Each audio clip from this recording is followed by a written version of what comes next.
மனுஷங்களை பொறுத்த வரைக்கும் ஒரு 40ல இருந்து 45 வயசு ஆயிடுச்சு அப்படின்னாலே ஓல்டு அப்படிங்கிற கேட்டகரியில தள்ளிடுவாங்க. அதே மாதிரி நம்மளுடைய பூமியில 1000 வருஷங்களா மனுஷங்க வந்துட்டும் போயிட்டும் தான் இருக்கிறாங்க.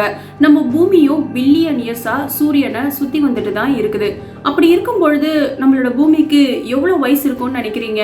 நம்மளுடைய பூமி 4.5 பில்லியன் இயர்ஸ் ஓல்டு. கரெக்டா சொல்லணும்னா அதோடைய லைஃப் ஸ்பேன்ல ஹாஃப் தி இயர் அது கடந்திருக்குது. ஹியூமன் கணக்குப்படி சொல்லணும் அப்படின்னாக்கா நம்மளுடைய பூமிக்கு கரெக்டா 40 வயசு ஆகுது அப்படின்ற மாதிரி சயின்டிஸ்ட் ப்ரெடிக்ட் பண்ணிருக்காங்க. இதுல ரொம்ப ஷாக்கான 4 to 5 பில்லியன் இயர்ஸ் மட்டும் தான் நம்மளுடைய எர்த் பார்க்கறதுக்கு இப்ப இருக்கிற எர்த் மாதிரி இருக்கும்.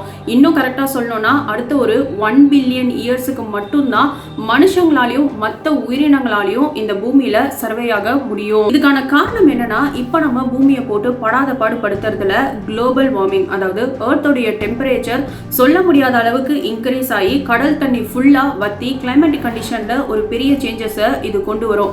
இது அப்கமிங் டேஸ்ல பூமி வாழறதுக்கே தகுதி இல்லாத ஒரு பிளானட்டா மாறும். நம்மளுடைய சோலார் சிஸ்டம்ல இருக்கிற மற்ற பிளானட் மாதிரியே நம்மளுடைய பூமியும் மனுஷங்களோ இல்ல மற்ற உயிரினங்களோ வாழறதுக்கு தகுதி இல்லாத ஒரு இடமா மாறிடும். ஆனா இதுக்கு பெர்மனன்டான சொல்யூஷன் இருக்குதா அப்படின்னு பாத்தீங்கன்னா கிடையாது. ஏன்னா ஆஃப்டர் 1 பில்லியன் இயர்ஸ் நம்மளுடைய எர்த்துக்கு என்ன ஆகும் அப்படிங்கறத யாராலுமே ப்ரெடிக்ட் பண்ண முடியாது. சாடான விஷயம் என்ன அப்படின்னு பாத்தீங்கன்னா, நம்ம வாழ்ந்துட்டு இருக்கிற இந்த பூமிக்கும் வயசாகும் அப்படிங்கிற இந்த கான்செப்ட் புரியாம நிறைய பேரை அடிச்சு புடுங்கி இதே பூமியை சுரண்டி சுரண்டி சில பேர் சொத்து சேர்த்து வச்சுட்டு இருக்காங்க.